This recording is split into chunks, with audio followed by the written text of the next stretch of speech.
नमस्कार। IND 24 में आप सभी का बहुत बहुत स्वागत है। आपके साथ मैं हूं पल्लवी परिहार और आज IND इनसाइड में हम बात करेंगे विदिशा की सूरज निकेतन संस्था की, जहां 45 दिव्यांग बच्चों का भविष्य संवारा जाना चाहिए।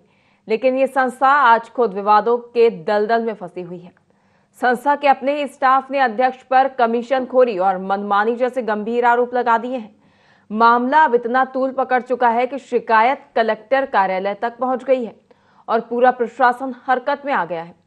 इसी को लेकर देखिए हमारी ये खास रिपोर्ट। दिव्यांग बच्चों की सेवा और शिक्षा के उद्देश्य से संचालित सूरज निकेतन इन दिनों विवादों का पर्याय बन चुका है। सरकारी भवन में चल रही ये संस्था 45 दिव्यांग बच्चों के नाम पर चलती है, लेकिन अंदरूनी कला और आरोपों ने बच्चों की पढ़ाई और देखभाल दोनों को संकट में डाल दिया है। जहां बच्चों को सहारा मिलना चाहिए था, वहीं आज संस्था स्वयं लड़खड़ाती हुई दिखाई दे रही है। सूरज निकेतन विशेष स्कूल में पहले उन सर लोगों ने बोला कि फ्री व्यवस्था रहेगी ऑटो वगैरह की, पर इसमें कोई नहीं। 1 साल पर चलाए फ्री ऑटो और फिर उसके बाद पैसे की कहने लगे। वो कहने लगे 200 रुपए लगेंगे, कहीं 300 रुपए लगेंगे। ऐसा सुनने में आ रहा है। स्कूल जा रहे हैं तो कह रहे हैं अध्यक्ष की बात चल रही है। स्कूल 1 महीने 6 तारीख को बंद हो गया था और अभी 6 तारीख को 1 महीना हो गया। तो अभी तो कोई व्यवस्था नहीं है। आप छोड़ सको तो छोड़ दो, नहीं तो कुछ पैसे ऐसे का कुछ ऐसा लेन देन वो चल रहा है कि आप कुछ देना। हमारे बच्चे इतने दिन से स्कूल आ रहे थे, पढ़ने में बहुत अच्छा मन लगता है। सूरज निकेतन स्कूल में जाते हैं, कुछ दिनों से बंद पड़ा है। हमारे बच्चे बहुत घर पे रोते हैं, परेशान कर रहे हैं। इनका भविष्य के साथ ऐसा क्यों हो जा रहा है? 1 महीना होने वाला है। ऑटो वगैरह नहीं भेज रहा है, बच्चे नहीं आ रहे। 5-1 साल से पढ़ रहा है मेरा बालक। ऑटो नहीं आ रहा है, 15-20 रोज से हो, तो मैं खुद आ रहा हूँ, उसे लेने भी आता हूँ, छोड़ने भी आता हूँ। जैसे कि मुझे कुछ दूसरी दुकान पर काम करता हूँ, उधर से छुट्टी लेकर आना पड़ता है मेरे लिए, तो परेशानी होती है। दुकान वाला छुट्टी नहीं देता, तो उस दुकान छोड़ के आना पड़ता है, इसे लेने भी आना पड़ता है, छोड़ने भी आना पड़ रहा है। अब वो कुछ बताते नहीं है संस्था वाले। मैं यहाँ 2010 से नौकरी कर रही हूँ। जब से मैंने संस्था में किसी भी 1 रुपया नहीं दिया, मगर अब 1 साल से आए सर, इन्होंने बहुत परेशान किया। कहले हम तो 400-400 रुपये में बाइयाँ रख लेंगे, आप भाग जाओ यहाँ से। फिर उन्होंने कहा कि ऐसा करो, अगर करना चाहते हो नौकरी तो आप हमें 5-5 हजार रुपये दो। हमने 4-4 हजार रुपये दिए, फिर हम 3500 रुपये देते आ रहे हैं सर। हमारी 11.5 हजार से। संस्था के शिक्षकों की आरोप बेहद गंभीर है। उनका कहना है कि संस्था अध्यक्ष ने उनके सरकारी वेतन में से कमीशन की मांग की है। जब शिक्षकों ने ये कहकर मना किया कि ये गैरकानूनी और अनैतिक है, तो संस्था ने बच्चों को लाने ले जाने वाली गाड़ी ही बंद कर दी, जिससे कई दिव्यांग छात्र स्कूल तक नहीं पहुंच पा रहे हैं। पिछले 8 वर्षों से मैं यहाँ पर कार्यरत। 100% राज्य अनुदान प्राप्त संस्था है हमारी और संचालनालय से और सामाजिक न्याय विभाग से संचालित होती है। सर, परेशानी ये है कि दिव्यांग बच्चों का आवागमन बंद कर दिया गया है 6 तारीख से, और संस्था बंद करने का भी विभाग में एक नोटिस दे दिया है कि 30 तारीख से संस्था का संचालन नहीं किया जाएगा, क्योंकि उनके पास बजट नहीं है। जबकि उनकी अनैतिक पैसों की मांग को लेकर हम लोग विरोध कर रहे हैं काफी समय से। हमने काफी आवेदन भी दिए हैं, लेकिन कुछ उचित अभी तक कार्यवाही हुई नहीं है। बीच में से संस्था संचालक दीपक सक्सेना जी ने ऑटो बंद करवा दिया है, तो बच्चे नहीं आ पा रहे हैं। बच्चों का भविष्य भी अंधकार में है। बच्चों के पेरेंट्स बोल रहे हैं कि हमारे बच्चे पढ़ नहीं पा रहे हैं। बीच में से आपने बच्चों को बंद करवा दिया, कोई और स्कूल में एडमिशन नहीं हो रहे हैं, तो उनके पेरेंट्स भी परेशान हैं। शिकायत हमने पंकज जैन जो है ना उप संचालक जी, उनसे की थी। अब वो कुछ कर रहे हैं। उन्होंने आश्वासन दिया है कि दूसरे स्कूल में हम बच्चों को मर्ज कर देंगे। हमारे संचालक महोदय का ये कहना यह है कि हमारे पास बजट नहीं होने के कारण हम संस्था का संचालन ऑटो का बंद कर रहे हैं। सर, हम लोगों की सैलरी गवर्नमेंट से मिलती है, और ऐसी समाज कल्याण की जितनी भी संस्थाएं चल रही हैं जिले में या कहीं भी, तो समाज कल्याण का उद्देश्य ये होता है कि सामाजिक कार्य करना, मतलब जो सक्षम व्यक्ति है वो ये कार्य करता है। यहाँ से संचालक महोदय कहना है कि भाई मेरे पास तो कोई इनकम है नहीं है, लेकिन आप लोग मुझे पैसे दोगे तो ही मैं संस्था चला पाऊंगा, अथवा नहीं चला पाऊंगा। उधर संस्था अध्यक्ष दीपक सक्सेना इन आरोपों को पूरी तरह खारिज कर रहे हैं। उनका कहना है कि यह अशासकीय संस्था है। हमें सरकार से 1 रुपए की ग्रांट नहीं मिलती। हम निजी संसाधनों से संस्था चलाते हैं और आरोप निराधार है, लेकिन जमीनी हकीकत कुछ और ही कहानी बयां करती है। ये अशासकीय संस्था है हमारी, और ये दिव्यांग बच्चों के लिए कार्य करती है। क्योंकि शासन से सिर्फ कर्मचारियों की तनख्वाह रिलीज होती है, संस्था के लिए कोई भी बजट नहीं है। दूसरा, शिक्षा विभाग से मान्यता नहीं है शासन से, और ये अशासकीय संस्था है, इसकी शासकीय संस्था नहीं है या अर्धशासकीय संस्था नहीं है, ये अशासकीय संस्था है, तो शिक्षा विभाग से भी मान्यता नहीं है। दूसरा, संस्था के लिए कोई बजट नहीं है। पिछले 1.5 वर्ष से संस्था का जो संचालन मैं कर रहा था, मैं स्वयं के गृह से कर रहा था ऑटो के, मैंने उनसे कोई पैसा नहीं मांगा और जो भी इनकी तनख्वाह आती है वो इनके खातों में आती है। लेकिन सवाल बड़ा है, अगर सरकार वेतन दे रही है तो फिर संस्था अध्यक्ष इससे इनकार क्यों कर रहे हैं? और अगर सरकारी मदद नहीं मिल रही तो शिक्षकों को वेतन किस मद से किया जा रहा है? सूरज निकेतन की ये खींचतान अब उन दिव्यांग बच्चों के लिए खतरा बन चुकी है जिनके सहारे इन संस्था का अस्तित्व खड़ा है। अब देखना होगा कि प्रशासन बच्चों का भविष्य सुरक्षित करने के लिए सख्त कार्रवाई करता है या ये मामला भी फाइलों में दबकर रह जाएगा। IND 24 के लिए नासिर अली की रिपोर्ट। आपको बता दें, विदिशा की सूरज निकेतन संस्था का ये गंभीर मामला है और सवाल 45 दिव्यांग बच्चों के भविष्य का है। बताया जा रहा है कि संस्था कभी भी बंद हो सकती है। वहीं संस्था अध्यक्ष का कहना है कि उनके पास आर्थिक स्थिति है जो वो फिलहाल इस वक्त संस्था चलाने की अनुमति नहीं दे रही है, जिसके चलते ये काफी समस्याएं देखी जा रही हैं। वहीं संस्था के जो अधिक कर्मचारी हैं उनकी ओर से कुछ और ही बयान सामने आ रहे हैं। वहीं इस पर अधिक जानकारी हम लेंगे। विदिशा से हमारे साथ सहयोगी नाजिर अली जुड़ गए हैं। नाजिर, क्या परेशानी देखी जा रही है विदिशा की जो सूरज निकेतन संस्था है, क्या समस्याएं सामने आ रही है इसमें? पल्लवी, मैं आपको बता दूं कि ये विदिशा में सूरज निकेतन के स्कूल है, दिव्यांग बच्चों का स्कूल है जो ये पिछले 30 साल से यहाँ संचालित है, एक सरकारी भवन में संचालित है। और विगत से 1 साल से इसमें इतना परेशानी आ रही है कि जो स्टाफ है वो संचालक पे आरोप लगा रहा है, संचालक है जो स्टाफ पे आरोप लगा रहा है। मैं आपको इसके बारे में ये बता दूं, ये सरकारी भवन में संचालित है ये स्कूल, और इसमें जो स्टाफ है, स्टाफ की सैलरी सामाजिक न्याय विभाग से आती है जी। और जब सैलरी उनकी आती है, सैलरी उनकी वही रहती है, किसी की 10,000, किसी की 12,000। 7 लोगों का ये स्टाफ है और 7 लोग 45 बच्चे इसमें पढ़ते हैं, जिसमें जिनको फ्री ऑफ कास्ट पढ़ाया जाता है, उनको लाने ले जाने की सुविधाएं दी जाती हैं। तो काफी दिनों से ये चल रहा है, पर अभी पिछले 6 महीने से 1 साल से इसमें ये दिक्कतें आ रही हैं कि संचालक का ये कहना है कि इसमें जो हमारे पास किसी प्रकार का कोई फंड नहीं आता, इसलिए हम जिसके अदर खर्चे हैं वो हम नहीं कर पा रहे हैं, तो इसलिए हम इस संस्था के को मतलब हम बंद करना चाहते हैं या बंद करने की कगार पे ये संस्था आ गई है। इसलिए उन्होंने वो ऑटो बंद कर दिए हैं, जिससे बच्चे आ नहीं पा रहे हैं, स्कूल लग नहीं पा रहा है। दूसरी ओर स्टाफ का ये आरोप है कि जो संचालक है वो उनसे उनकी सैलरी में से कुछ हिस्सा मांगते हैं ताकि वो इसका मेंटेनेंस कर सके, ऑटो के पैसे दे सके, बिजली का बिल भर सके। इन दोनों आरोप प्रत्यारोप में स्टाफ और संचालक में 45 बच्चों का भविष्य पूरा अंधकार में नजर आ रहा है। प्रशासन से कोई फंड नहीं आता, इनका ये कहना है। प्रशासन के पास कई बार आवेदन दिए, पर प्रशासन भी बिल्कुल इस टाइम शून्य पड़ा हुआ है, कोई इन बच्चों की तरफ ध्यान नहीं दे रहा। पल्लवी जी, नाज़िर, देखा जाए तो काफी असमंजस वाली जो सिचुएशन है ये बनी हुई है यहाँ पर। देखा जाए तो काफी जो परिस्थितियां हैं वो विपरीत नजर आ रही हैं संस्था के। देखा जाए नाज़िर तो जो संस्था संचालक की ओर से ये जो हवाला दिया जा रहा है आर्थिक स्थिति का, ये जो संचालक है क्या बदले गए हैं? जी बिल्कुल, मैं आपको बता दूं कि ये पिछले 1.5 साल से इसको संचालित कर रहे हैं और इनका ये कहना है कि किसी प्रकार का कोई हमको फंड नहीं आता।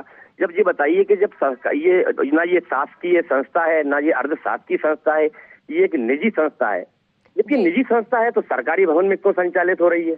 जब ये निजी संस्था है इस पर हम आगे भी चर्चा करेंगे। फिलहाल हमारे साथ इशिका वंशकार जो कि पेरेंट्स है, अभिभावक है बच्चों की, ये जुड़ गई हैं, इनसे हम जानकारी लेंगे। इशिका जी, क्या समस्याएं देखने को मिल रही हैं आपको आपके बच्चे की शिक्षा से संबंधित? जी मैम, अभी 1 महीने से हमारे बच्चे स्कूल नहीं जा रहे, घर पे बैठे हैं, ऑटो वगैरह ये बंद हो गए।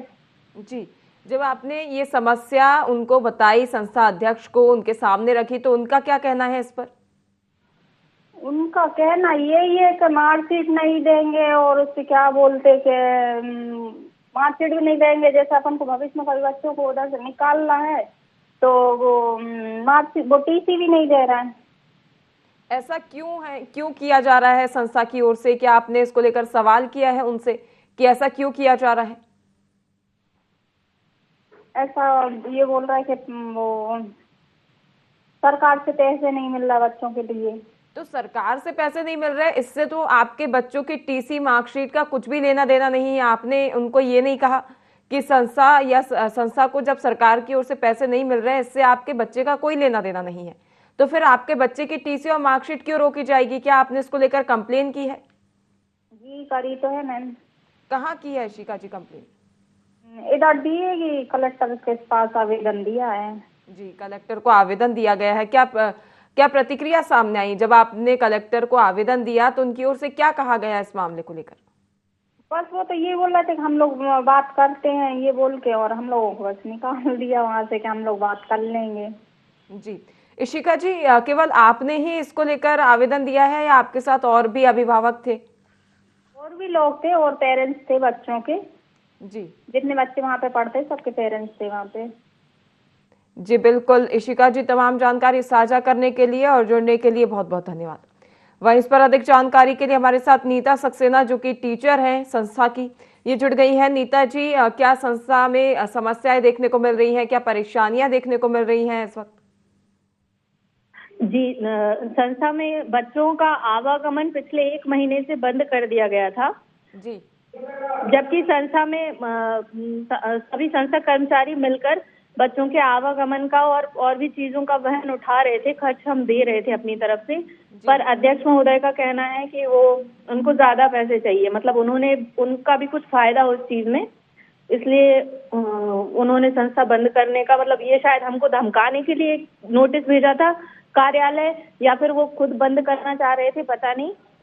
पर उन्होंने पैसों की मांग की और हमने उस चीज का खंडन किया, तो उन्होंने बच्चों का आवागमन बंद कर दिया और नोटिस दे दिया कि हम संस्था बंद कर रहे हैं। जी, नीता जी, जैसा कि देखा जा रहा है, अभी इससे पहले भी हमारे साथ इशिका वंशकार जी, जो कि अभिभावक है यहाँ पर पढ़ने वाले बच्चे की, इनकी ओर से कहा गया था कि संस्था की ओर से आपके बच्चे की मार्कशीट भी नहीं दी जाएगी, टीसी मार्कशीट नहीं उपलब्ध कराई जाएगी, जिससे कि आने वाले समय में यदि वो अपने बच्चे का एडमिशन किसी और दूसरी संस्था या स्कूल में करवाते हैं तो काफी परेशानियों का सामना करना पड़ सकता है। क्या ऐसा कुछ कहा गया था संस्था की ओर से? जी बिल्कुल, संस्था अध्यक्ष द्वारा ये भी नोटिस निकाला गया था कि हमारे पास शिक्षा विभाग से मान्यता नहीं है, तो हम टीसी मार्कशीट नहीं दे सकते। चूंकि इस चीज की जानकारी उनको पहले से थी, तो वो जब हमारा शैक्षणिक सत्र स्टार्ट हो रहा था, वो तभी भी बच्चों को इस चीज से अवगत करा सकते थे, पर उन्होंने आधे 20 साल में आकर ये चीज बच्चों को और अभिभावकों को सूचित किया, जिसकी वजह से परेशानी हो रही है। तो बिल्कुल नीता जी, देखा जाए तो केवल कुछ ही महीनों या सालों की बात नहीं है, संस्था विगत 20 सालों से संचालित हो रही है। यदि सालों पहले भी इसको शिक्षण मान्यता प्राप्त नहीं थी, तो पहले कैसे ये संस्था संचालित हो सकती है? जी बिल्कुल, ये संस्था पिछले 32-33 सालों से चल रही है और अभी जो अध्यक्ष हैं वो पिछले 1.5 साल से अध्यक्ष हैं। उसके पहले जो ये संस्था थी वो किसी और के पास थी, स्वर्गीय श्री नरेंद्र शरण जी के पास थी, तो तब से बढ़िया चल रही थी और उन्होंने शिक्षा विभाग से मान्यता भी ली है। उसके आधार पर बच्चों को टीसी मार्कशीट उन्होंने प्रोवाइड कराई है। अब शिक्षा विभाग से मान्यता लेने के लिए भी कुछ खर्च करना पड़ता है, जो अध्यक्ष महोदय नहीं कर पा रहे हैं। जी, तो मतलब देखा जाए तो कुल मिलाकर जो नए अध्यक्ष महोदय आए हैं, उनकी ओर से संस्था के लिए विषम परिस्थितियां उत्पन्न की जा रही हैं। देखा जा रहा है नीता जी, काफी परेशानियां खड़ी हो गई हैं इस दौरान। क्या आप लोगों की ओर से और जो भी परेशान अभिभावक हैं और परेशान टीचर हैं, इनकी ओर से कोई शिकायत की गई है? जी, सबकी तरफ से आवेदन दिए जाते हैं कलेक्ट्रेट में, संबंधित विभाग में, पर ऐसा कुछ होता नहीं है। कोई उचित कार्यवाही हमें नजर नहीं आती है। 10 महीनों से ऊपर हो गए हैं सीएम हेल्पलाइन को भी, पर उस पर भी कोई निराकरण नहीं हुआ है।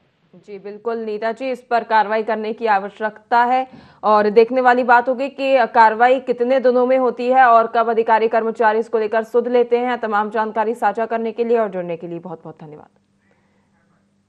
विदिशा की सूरज निकेतन संस्था की हम बात कर रहे थे, जहां पर 25 दिव्यांग बच्चे शिक्षारत हैं, लेकिन कहीं ना कहीं असमंजस और कुछ परेशानियों के चलते अब संस्था बंद करने की कगार पर है, लेकिन इसको लेकर कई सवालिया निशान खड़े होते हैं। वहीं इस पर अधिक जानकारी के लिए नाजर हमारे साथ लगातार बने हुए और हमारे साथ कांग्रेस जिला अध्यक्ष मोहित रघुवंशी जुड़ गए हैं। मोहित जी, IND 24 में आपका बहुत बहुत स्वागत है। धन्यवाद मैडम, नमस्कार जी। मोहित जी, ये जो संस्था है सूरज निकेतन, जहां पर 25 दिव्यांग बच्चे शिक्षा ग्रहण करने के लिए पहुंचते हैं, वहीं अब इस संस्था के जो छात्र हैं उनकी ओर से भी, अभिभावकों की ओर से भी काफी परेशानियों की शिकायत मिल रही है और जो टीचर हैं उनकी ओर से भी, जो संस्था संचालक हैं, अध्यक्ष, उनके खिलाफ काफी शिकायतें मिली हैं। क्या पूरा मामला आपके संज्ञान में है? हाँ, मेरे संज्ञान में आया था ये मामला। वहाँ पे ये सूरज निकेतन पुरानी हमारी हॉस्पिटल की बिल्डिंग थी, उसमें लगता है और उसमें काफी वर्षों से ये दिव्यांगों की पढ़ाई होती थी और उसमें पढ़ाई करने के लिए काफी समय से अच्छा चल रहा था वो स्कूल। लेकिन अभी कुछ समय पूर्व से ऐसा जानकारी लगी है कि सामाजिक न्याय विभाग से उनको वेतन भी जाता है टीचरों को, लेकिन उसमें कोई कमीशन खोरी भारतीय जनता पार्टी के लोग उसमें कर रहे हैं। ये मेरे संज्ञान में कल परसों में आया था। मैंने भी कलेक्टर साहब से रिक्वेस्ट की थी। आज मैं चौकी दौरे पे हूँ, आज मैं मिलता कलेक्टर साहब से, मैं बताता दिव्यांगों जैसी संस्था में भी अगर हम कमीशन खोरी करेंगे तो कहाँ छोड़ रहे हैं। भारतीय जनता पार्टी भ्रष्टाचार में इतनी लिप्त हो चुकी है कि उनको कोई ना तो दिव्यांग दिखते हैं ना सामान्य दिखते हैं। शिक्षा के स्तर पर उनका निरंतर भ्रष्टाचार में लिप्त हो चुके हैं। शिक्षा की और उनका कोई ध्यान नहीं है।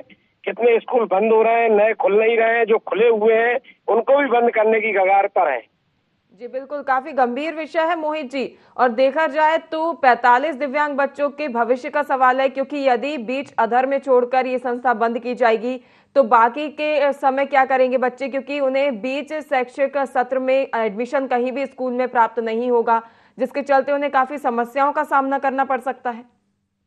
जी जी जी जी, आपकी ओर से ये जो संज्ञान लिया गया है मोहित जी, यदि जो सीधे तौर पर जो संचालक हैं सूरज निकेतन के, उन पर सीधे तौर पर आरोप लगाए जा रहे हैं, यदि आरोप सिद्ध साबित होते हैं, यदि वो आरोपित पाए जाते हैं, तो क्या कार्रवाई अमल में लाने की कोशिश की जाएगी आपकी ओर से? नहीं, मैं कल दौरा भी करूंगा, जाऊंगा, बच्चों को भी देखूंगा कितने बच्चे वहाँ पर हैं और कितने अनुपस्थित रह रहे हैं और जिस विभाग से उनको पेमेंट आ रहा है वो सही पहुंच रहा है, वो कौन वहाँ कमीशन ले रहा है। इन सब बातों को लेकर कल मैं दौरा भी करूंगा और डीएम साहब से बात भी करूंगा। अगर कोई बिचौली है वहाँ पे, बिचौली खोरी कर रहा है, तो हम FIR दर्ज कराएंगे। मैं खुद व्यक्तिगत रूप से उनके खिलाफ में FIR दर्ज कराऊंगा। जी बिल्कुल मोहित जी, आप जनप्रतिनिधि हैं, जनता की आवाज जिम्मेदारों तक पहुंचाना आपका कर्तव्य बनता है और निश्चित तौर पर आपकी ओर से जो आश्वासन दिया गया है, आपकी ओर से जो विश्वास जताया गया है कि कार्रवाई अमल में लाई जाएगी और आप दौरा करेंगे संस्था का तमाम, और जो भी कार्रवाई उचित होगी वो करवाई जाएगी। आपकी ओर से तमाम जानकारी साझा करने के लिए और जुड़ने के लिए बहुत बहुत धन्यवाद। वहीं मोहित जी ने विश्वास दिलाया है कि उनकी ओर से संस्था का दौरा किया जाएगा और जो भी दोषी पाए जाते हैं उन पर कार्रवाई की जाएगी। वहीं इस पर अधिक जानकारी के लिए नाजिर हमारे साथ लगातार बने हुए हैं।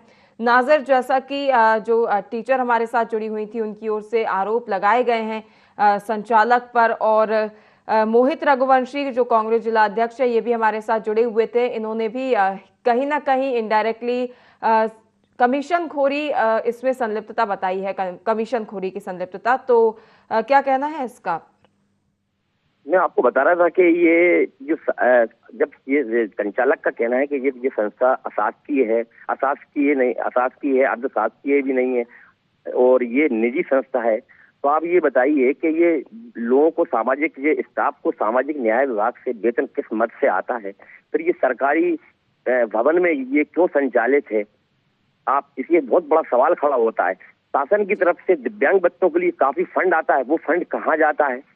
और जो मोहित जी ने कहा उससे मैं कहीं ना कहीं थोड़ा बहुत सहमत हूँ कि क्योंकि स्टाफ का ये खुद का कहना है कि हम 10,000 की सैलरी में से 3,000 रुपए संचालक को देते हैं ताकि वो ऑटो का, बिजली का और जो भी अदर एक्सपेंसेस है उसमें खर्च कर सके ताकि ये संस्था संचालित रहे। क्योंकि इसमें क्या है, मैं पल्लवी आपको बता दूं कि इसमें कुछ टीचर्स जो स्पेशल एजुकेशन लेके आए सिर्फ दिव्यांग बच्चों के लिए, वो उनके भी कुछ दिव्यांग बच्चे हैं वो भी इसमें पढ़ रहे हैं, तो वो संस्था को बंद नहीं होने देना चाहते और उसमें प्रयासरत है, इसलिए वो पैसे भी दे देते हैं कि चलिए ठीक है। पर अब इस हद तक बढ़ गई है कि वो कहाँ से पैसे दें, वो कब तक पैसा दें। जी, और टीचर क्यों ही पैसे देंगे नाजिर जी, इसके साथ ही कई और भी सवालिया निशान है। और सबसे बड़ा सवाल ये है कि विगत 20 सालों से, जैसा कि हमको पता है, लेकिन अभी हमने टीचर से बात की तो उन्होंने 30 से 33 साल ये संस्था का संचालन बताया है कि 30 से 33 साल हो गए हैं संस्था को चलते हुए। 33 सालों से संस्था संचालित हो रही है, तब से लेकर अब तक कोई परेशानी नहीं आई, लेकिन जब से जो नए संचालक हैं इनकी नियुक्ति हुई है यहाँ पर, तब से ही परेशानियां खड़ी की जा रही हैं। जी बिल्कुल, ये सही बात है। पिछले 33 साल से ये संस्था संचालित है और उनका स्वर्गवास हो गया पिछले 1.5 साल पहले, तब ये संस्था उनके पास ही थी शुरू से और काफी अच्छे तरीके से ये स्कूल संचालित हो रहा था। बच्चे पढ़ भी रहे थे, ऑटो भी टाइम पे जाते थे, टीचर्स को तनख्वाही भी टाइम पे मिलती थी। अभी तक कोई ऐसा विवाद में ये मामला नहीं आया था, पर पिछले 1.5 साल से जब से नए संचालक इसमें पदस्थ हुए हैं तब से ये मामला सामने आया है और ये इतना सामने आया है कि मतलब कहना चाहिए कि कलेक्टर महोदय को भी इसके लिए खिलाफ आवेदन दिया गया है, उन्होंने कुछ ऑर्डर भी इशू करे हैं। जब ये बताइए कि जब ये निजी संस्था है, अशासकीय संस्था है, तो फिर कलेक्टर ने किस एक्ट पे वो ऑर्डर इशू करे हैं कि ये इसमें ये हुआ जाए, ये वो होना चाहिए, और अगर है तो फिर इसका पूरा मामले को संज्ञान में लेना चाहिए जिला अपने। जी बिल्कुल नाजिर, सवाल तो कई हैं और इसके जवाब भी जानने की कोशिश हम कर रहे हैं। प्रशांत रघुवंशी जो हमारे साथ सूरज निकेतन स्कूल कार्यकारिणी सदस्य जुड़ गए हैं। प्रशांत जी, IND24 में आपका बहुत बहुत स्वागत है। धन्यवाद मैडम, धन्यवाद जी। प्रशांत जी, ये जो सूरज निकेतन संस्था है इसको लेकर अब ये बंद होने की कगार पर है, लेकिन इसके साथ ही ये काफी परेशानियों का जो सामना करना पड़ रहा है टीचरों को, बच्चों के अभिभावकों को, और इसके साथ ही टीचरों के कई आरोप भी हैं संस्था को लेकर। मैडम, टीचरों के जो भी आरोप हैं वो निराधार हैं। मैं भी एक सामाजिक कार्यकर्ता हूँ, उस संस्था से जुड़ा हुआ हूँ। संस्था में जितने भी बच्चे हैं उनको ना तो कोई खाने के लिए या उनकी कोई व्यवस्था के लिए शासन से ना तो कोई अनुदान प्राप्त होता है, क्योंकि अशासकीय संस्था है। इसमें जो स्टाफ है वो समय पे आता नहीं है, बच्चों की जिम्मेदारी उठाता नहीं है, इसलिए वो निराधार आरोप लगा रहा है। जब मन में आता है वो स्कूल आते हैं, जब मन में आता है मनमर्जी नहीं आते हैं स्कूल। इसके अलावा ये अशासकीय संस्था है और इसमें बच्चों को लाने ले जाने के लिए जो ऑटो होता है वो भी हम समाज की तरफ से, अपनी तरफ से या किसी समाज सेवी की तरफ से सहयोग करके बच्चों को लाते हैं और ले जाते हैं। ऑटो का जो खर्च है वो भी समाज के सामाजिक लोग ही देते हैं। जी बिल्कुल प्रशांत जी, मेरा एक सवाल है आपसे, हम इस पर चर्चा करते हैं विस्तार से। मेरा एक सवाल है, ये संस्था कितने सालों से संचालित हो रही है? मैडम, इस संस्था से मैं तो 1 साल जुड़ा हुआ हूँ, बाकी ये काफी लगभग 10 से 20 वर्ष से बहुत पुरानी संस्था है और 20 सालों से कार्य कर रही है। तो केवल इसमें परेशानी 1-1.5 साल से ही क्यों सामने आ रही है? इससे पहले भी अगर ये संस्था अशासकीय होगी तो विगत पिछले 20 सालों से ये संस्था अशासकीय है, तो तब संचालित होने के लिए कहां से फंड रेज किया जा रहा था इस संस्था के लिए? तब क्यों सुचारू रूप से संस्था संचालित हो रही थी? ये 3 साल से लगभग विवाद चल रहा है संस्था में, लेकिन चूंकि प्रकाश में अभी आया है ये जानकारी लगी हुई है। बाकी ये विवाद लगभग 3 से 4 साल से चले आ रहे हैं। वही मेरा सवाल है कि इसी कुछ ही समय में ही क्यों संस्था में इतने जो परेशानियां हैं वो आ रही हैं, क्यों विवाद होता हुआ नजर आ रहा है, क्या कारण है? इसलिए आ रहा है मैडम, पहले जो संस्था थी वो शरण मैडम के पास थी, अब इसके बाद संस्था दीपक सक्सेना जी के पास आई। तो दीपक सक्सेना जी ने संस्था की व्यवस्थाओं को सुधारने के लिए कई प्रयास किए, समाज के कई लोगों से उन्होंने संपर्क किया। उस स्कूल में उन्होंने समाज से ही पुताई कराई, इसके बाद टीन सेट कराया बच्चों के लिए, आरओ का प्लांट लगवाया, वाईफाई लगवाया, लोडिंग ऑटो के थ्रू उन्हें लाने ले जाने की व्यवस्था की।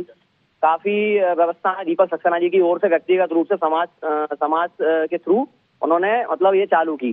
तो स्टाफ को ये समस्या आई कि उनको समय पे स्कूल आना पड़ा, समय से जाने के लिए उनको बोला गया, बच्चों पे ध्यान देने के लिए बोला गया। इससे पहले वो स्टाफ जो था वो समय पे आता नहीं था और बच्चों पे ध्यान नहीं देता था। अब चूंकि उन्हें अपनी जिम्मेदारी निभाने के लिए कहा जा रहा है तो उन्हें समस्या हो रही है। जी बिल्कुल प्रशांत जी, आपका भी एक पहलू देख लिया है हमने इसमें, लेकिन मेरा एक और सवाल है कि जो दीपक सक्सेना जी की ओर से जो कदम, जो प्रयास संस्था के बेहतर के लिए उठाए जा रहे हैं, क्या इसके लिए और भी कोई आवेदन दिया गया था? सरकार से मदद मांगी गई थी? क्या किसी और प्रशासनिक अधिकारी कर्मचारी से मदद मांगी गई थी संस्था के लिए कि संस्था में जो व्यय है वो इस प्रकार से है और जो बच्चे हैं वो पढ़ाने में इतना खर्च आता है, तो कोई मदद चाहिए? बिल्कुल मैडम, प्रशासनिक अधिकारियों को कई बार इस समस्या से अवगत कराया गया है। कई बार जिला पंचायत में सामाजिक न्याय विभाग के थ्रू ये संस्था या इनकी सैलरी जो स्टाफ की आती है इनको भी अवगत कराया गया, उनको भी कई बार बताया गया, लेकिन प्रशासनिक अधिकारियों ने इस विषय पर ध्यान नहीं दिया। उल्टा इस संस्था को बंद करने का प्रयास करने शुरू कर दिया प्रशासनिक अधिकारियों ने। जी बिल्कुल। आप सभी प्रशांत जी हमारे साथ फिलहाल अर्ज जोशी जो कि बच्चों के अभिभावक हैं, इनसे हम सुनते हैं कि क्या परेशानियां हैं। आप तो परेशानियों से मुकर रहे हैं, लेकिन हम इनसे सुनेंगे कि क्या परेशानियां इनको देखने को मिल रही हैं संस्था में और इससे पहले क्या परेशानियां थी क्या नहीं थी। वहीं अर्ज जी, क्या समस्याएं देखने को मिल रही हैं आपको? जी अर्ज नहीं, मैं अर्ज के पिताजी बोल रहा हूँ, अनिल जोशी। हाँ जी अनिल जी। जी एक्चुअली क्या है मैम, काफी वर्षों से हमारा बच्चा जा रहा था, 5 वर्ष तो मिनिमम हो गए हैं। इससे पहले है ना कोई दिक्कत नहीं जा रही थी। अभी पिछले गत वर्ष में संस्था को किसी दीपक सक्सेना जी के हैंडओवर कर रखा है जी है, तो तब से जो संस्थापक बने हैं वो तो तब से थोड़ी सी ये परेशानी आ रही, कहीं तो ऑटो वाले नहीं आ रहे हैं या फिर ऑटो के लिए पैसे मांगे जा रहे हैं है, और हम जाकर स्टाफ में बात कर रहे हैं तो बोलते हैं कि पैसे की व्यवस्था के कारण से स्कूल मतलब नहीं लगाने में सक्षम नहीं है हम लोग। जी अनिल जी, ये जो परेशानी है, क्या आपने अपने बच्चे से पूछने की कोशिश की है कि जो भी उनकी शिक्षा में बदलाव देखा गया है या नहीं इन्हीं कुछ समय में? पूरे टोटल बच्चे उधर मंदबुद्धि बच्चे जाते हैं जी, मंदबुद्धि जो बोल नहीं पाते हैं, जिनमें मतलब के बुद्धि विकसित नहीं है, ऐसे बच्चे जाते हैं। उनकी संस्था है ये कि सेवा भाव बदलाव नजर आया हो कि पहले कुछ और चलता था अब कुछ और चलता है, थोड़ा बहुत भी बदलाव यदि आपको नजर आया हो तो? मतलब यही रहा है कि कुछ दिनों से जो मतलब बोल रहे हैं हमारे पास पर्याप्त धनराशि नहीं आ रही है ऊपर से, तो आप है ना ऑटो के पैसे दो। कुछ दिन तो मैंने भी दिए ऑटो के पैसे बच्चे के लिए। बाकी है ना मैंने ये सुना रखा है कि विकलांग बच्चों के लिए स्कूल की तरफ से ही बच्चों का ऑटो या ट्रांसपोर्ट कार्यक्रम सब सरकारी चलता है। जी अनिल जी, प्रशांत जी, सुना होगा आपने कि किस तरह जो आपके दीपक जी हैं ये व्यवस्थाओं को सुव्यवस्थित कराने के लिए लगे हुए हैं कि अब जो संस्था है वो ही बंद होने की कगार पर आ गई है। इस पर क्या कहना चाहेंगे आप? जो प्रयास दीपक सक्सेना जी कर सकते थे अपनी तरफ से, उन्होंने सभी प्रशासनिक अधिकारियों को अपनी तरफ से अवगत कराया। अब प्रशासनिक अधिकारियों की जिम्मेदारी है ये कि आसास की संस्था को किसी भी तरीके से अनुदान प्राप्त हो, इस के लिए प्रयास किए जाएं। दूसरा, स्टाफ पर पाबंदियां लगाने के लिए संस्था के संस्थापक अध्यक्ष को ना तो कोई अधिकार शासन ने दिए हैं। अगर वो कुछ अधिकार मिल जाएंगे तो व्यवस्थाएं सुधरेंगी। जी, और आपने अधिकार की बात की है प्रशांत जी, तो संस्था की ओर से ये भी कहा गया है कि बच्चों को टीसी और मार्कशीट नहीं दी जाएगी, जबकि पिछले कई सालों से बच्चे उसमें शिक्षारत हैं, शिक्षा ग्रहण करने के लिए पहुंचते हैं और विगत सभी बच्चों को टीसी और मार्कशीट उपलब्ध कराई गई है। यदि शिक्षक संस्था को अनुमति प्राप्त नहीं होती या ऐसा कुछ होता तो पिछले जो भी विगत बच्चे हैं उनको टीसी मार्कशीट कैसे दी जा सकती थी? मैडम, उसके लिए तो शासन के जो अधिकारी हैं उनको जो अधिकार संस्था को देना चाहिए उसको ध्यान। अगर शासन पर पलीता मत लगाइए, कुछ आपकी भी जिम्मेदारी होती है, आपका भी एक जिम्मेदार पद है। आप ऐसे कैसे प्रशासनिक अधिकारियों पर सभी पूरी लीपापोती कर सकते हैं? मैडम, लीपापोती तो नहीं की जा रही है। अगर शासन के पदाधिकारी और जो स्टाफ के कर्मचारी हैं वो अपनी जिम्मेदारियां निभाएंगे। जी, तमाम जानकारी साझा करने के लिए और जुड़ने के लिए धन्यवाद प्रशांत जी। वहीं अनिल नाजिर जी, आपका भी जुड़ने के लिए, जानकारी साझा करने के लिए बहुत बहुत धन्यवाद। वहीं आपको बता दें कि सूरज निकेतन संस्था, अब ये जो 45 दिव्यांग बच्चे हैं इनका भविष्य कहां पहुंचता है ये देखने वाली बात होगी। संबंधित अधिकारी कर्मचारी इस पर क्या कार्रवाई करते हैं ये भी देखने वाली बात होगी। फिलहाल के लिए IND इनसाइड में इतना ही। देखते रहिए IND 24। नमस्कार।